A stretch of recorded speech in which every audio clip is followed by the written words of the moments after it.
The game of rugby was created at a school in England. To celebrate, Rugby School in the West Midlands is hosting a tournament this weekend featuring New Zealand's very own Nelson College, which has history of its own. Here's our Europe correspondent, May Heron.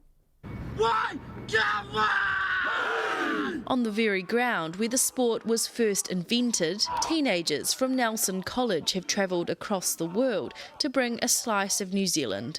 It's just a pretty prestigious event, so to be here in England with my mates, all the boys, it's pretty cool.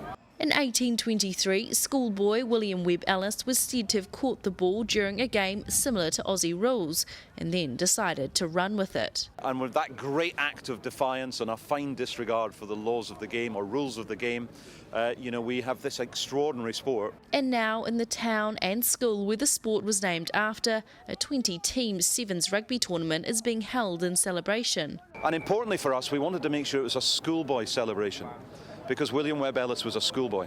There are schools here from all across the world, including from Australia, Japan, Canada and Chile, showing just how far the game has travelled in 200 years. Being here is particularly significant for Nelson College, which played in the first game of rugby in New Zealand in 1870, a match that was reenacted in Nelson during the 2011 World Cup in New Zealand. If you think of sort of young men in New Zealand, there's Eden Park, there's Christchurch, to be here at the birthplace of rugby is, I think that must be something really special for the boys. 200 years later, running with the ball, not such a defiant act on these fields anymore. May Heron, One News, Rugby.